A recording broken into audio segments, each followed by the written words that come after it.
fight. That's what I'm saying. That's what I'm saying. 8th round. I think Tyson's just going to beat the fuck out of him. Yeah, do you reckon? All day long. All day long. I love this. Wait, so what, do you have YouTube? Yeah. Let's take a photo then. Yeah. I love watching YouTube. Yeah. He doesn't get it. He doesn't get it. Hey guys. Well.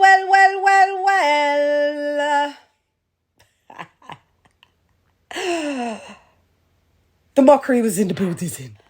The Joker is entered the building. The clowns are in the building. It's a circus building.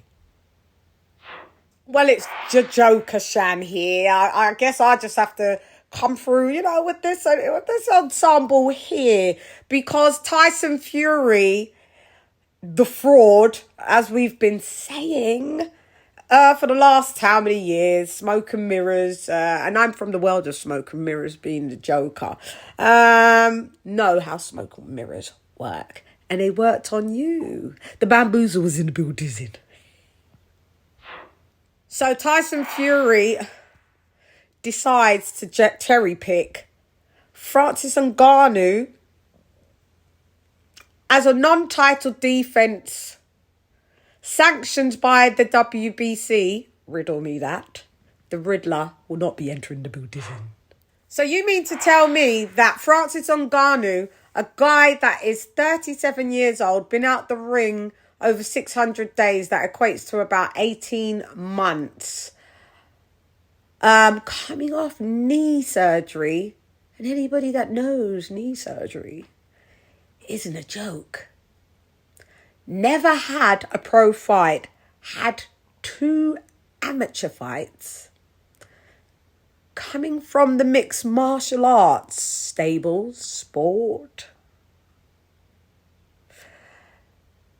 beats the so-called 2-time lineal best of an era WBC heavyweight champion of the world. The laughter is in the building. Sorry, let me compose myself. So round 1, Tyson Fury thinks he's going to come out fast, so he comes out fast, flurrying and trying to overwhelm Ngannou. Ngannou is a bit perplexed. And you may maybe give that round to Tyson Fury. You may. But soon afterwards, round 2, Ngannou is trying to work Fury out. Fury's trying to work Ngannou out. Ngannou lands a shot. And basically, Fury was on his bike the rest of the fight. Bars. Round 3 comes along, and the left hook lands. Tyson Fury is on his backside, looking awfully perplexed.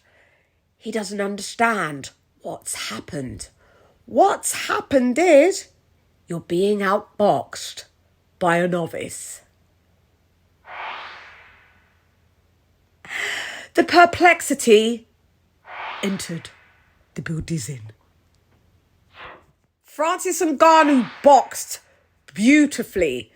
Fury gets up and basically doesn't want to engage with the 270 plus pound fighter. Again, Fury decides to turn southpaw. Guess what Ngannou does? He turns southpaw. The stance switcher is in the building. Fury at this point was totally confused. He tried to goad Francis Ngannou into his territory, trying to will him to come into his space. And Francis Ngannou established pretty much a good distance and wouldn't acquiesce, shall we say, to the Gypsy King's demand. So the Gypsy King becomes more frustrated and tries to enter Francis Ngannou's building and is counted every time he tries to enter Ngannou's building. No bueno. No, no, no, no, no bueno. Yes. The satisfaction is in the building. Francis Ngannou boxed beautifully. He stuck to his game plan. He was, what would I say? He had decent footwork, meaning solid. He's not a fast chap. No, he's not a fast chap. But he's a strong champ. A very strong chap. And he decided to overhand our great Luke Fury, which caught him. Fury was rattled, rocked, and rolled. It was a sight for these sore eyes. Is this what the heavyweight division has come to, ladies and gentlemen? Jokesters and demons, angels and apostles. So, Tyson Fury begins to get frustrated. Yes, did he land some shots? I mean, he went back to being behind his jab and doubling and tripling up the jab. He scored a nice 1-2 on Francis Ngannou. I would say maybe 2 or 3 times. I didn't have Tyson Fury winning more than 3 rounds. I had it 7-3, even 8-2. But I'd have to rewatch and see what I do. Bars. There was a time when Tyson Fury hit Ngannou with an uppercut, shall we say, an uppercut. Just skims Ngannou. Ngannou returns fire straight away with his own uppercut. Ngannou's overhand rights, his counter rights, his left, his counter left from the southpaw jab to the orthodox jab to hooks on either stances. He has power and bombs in both hands. It was just awe-striking, gobsmacked. And you know, as a joker, I'm never gobsmacked. I always have something weird to say. And there was the words left the building. By this time, the look of desperation had entered the building. And Tyson Fury's soul had left the building. He realised the mockery was being made of him. He realised he so-called did a 12-week camp for a novice fighter. Coming in at his all-time heaviest at 277 pounds, I think. After losing a hell of amount of weight 2 weeks prior that I set my green eyes on him. And how did he make that weight? How did he strip so much off?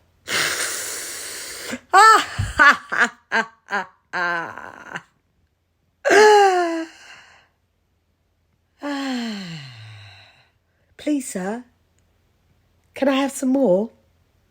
Tyson Fury lost to an MMA fighter, put on his behind by an MMA fighter, a very good MMA fighter, an ex-heavyweight champion of the world MMA fighter.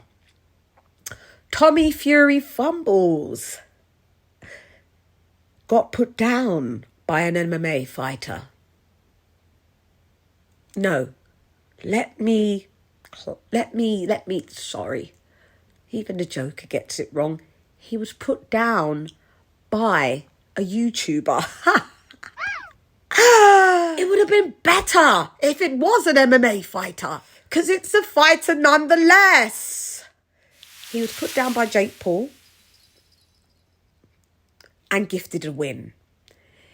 He fought another YouTuber as in KSI a week or two ago and was gifted a win. Tyson Fury was gifted a win. The Furies have always been gifted wins. This is boxing, ladies and gentlemen. In order for the Usyk fight to continue to happen, which we doubt because old Frank has backpedaled just as much as Tyson Fury moonwalked in that ring, and has now stated, oh yes, because Fury got cut by about round 2, I would say, and his eyes were blackened and swelling in the fight, and he looked like he was in a war, darling, in a war. He was in a war. The Francis Ngannou cherry-picking backlash gone wrong. Oh, no Shizora. So, Deontay Wilder, we told you he was trash. We told you. And Fury, that was an example of a cherry pick gone wrong on Deontay Wilder's behalf. And they are 2 peas in a pod. Fury beat a trash fighter. Everybody gave him the best credit. He's the best. He's an ATG. He beats everybody. Bars. He doesn't need to fight X, Y, and Z. Bars. He's the greatest of an era. He's up there with Ali. Bars. He was gifted by the judges a 95-94 in his favour, and a 96-93 in his favour, and another judge awarded Francis Ngannou 95-94. All of those scorecards were wrong. The fix was in the building. As soon as I saw that one judge had, the first judge had given the fight to Ngannou by 1 point, 1 round, I knew they've totally negated the 10-8 round, and this is heading towards a split decision, which isn't going to fare well for Francis Ngannou. They need the Usyk fight. But the Usyk fight, I don't even think, like I said, was ever really on the cards, and it was never on the cards for December. Now, Tyson Fury looked like trash. Tyson Fury looked inept. Tyson Fury looked like he was the novice, like he was the one fighting his first pro fight. Tyson Fury has always been a decently good boxer, but he was never what you thought he was. Myself, coming from the world of smoke and mirrors, being that I was born in the circus, I saw right through his smoke and mirrors, because I'm the master of smoke and mirrors. Yes. So, John McDermott was robbed. Had to be definitively beaten by Tyson Fury in a rematch. He had to fight Derek Chisora 3 times, which he picked Chisora as a 3rd time voluntary. Listen, iron sharpens iron. Klitschko. Deontay Wilder ×3. Dillian White. Derek Chisora. And Ngannou. That's his resume to date. Tyson Fury is finished. Definitely. Between himself and Wilder, they're both finished. He knows what he can do. He knows what his body can and cannot do. And Tyson Fury's already been out on record, my dears, stating that his body is breaking down. But if he leaves the sport, his mental health breaks him down. And if he stays in the sport, his body is already breaking down. He doesn't have the legs anymore, you see. He doesn't have the speed anymore, you see. I said to you guys, The version of Alexander Usyk that we saw against Dubois, Fury beats. The version of Tyson Fury that we saw yesterday, Alexander Usyk beats. So this fight could be intriguing. They're both beatable. Yes, they're both beatable. Alexander Usyk was in attendance. It was a star-studded affair. It was an extravaganza, darling. Dmitry Bivol, Manny Pacquiao, even The Undertaker was there. Mike Tyson, obviously, because he was Team Ngannou. He was telling us it would be Ngannou. Kanye West, Bernard Hopkins, Roy Jones Jr., Eminem, because I am whatever I say I am. Yes, that Eminem. The list goes on and on. Roberto Duran. Michael Spinks. Riddick Bowe.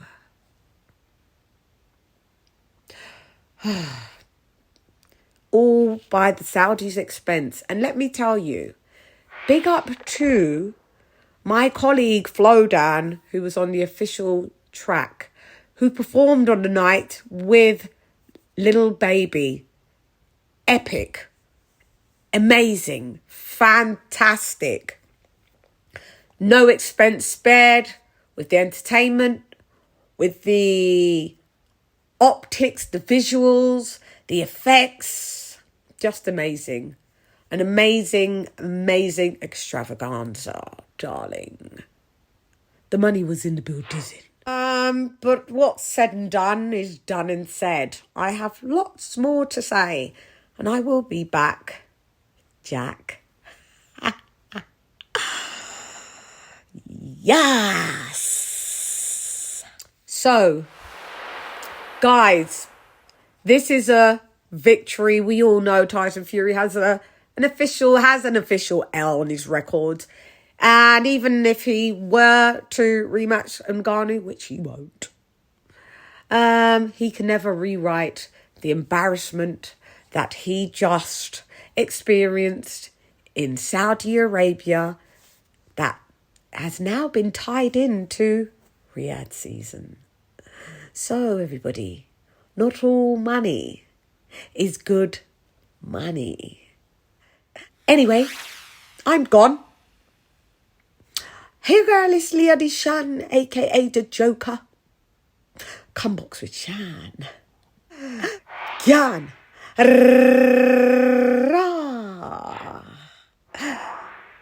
LadyChann, aka the Joker, has left the building. Yan.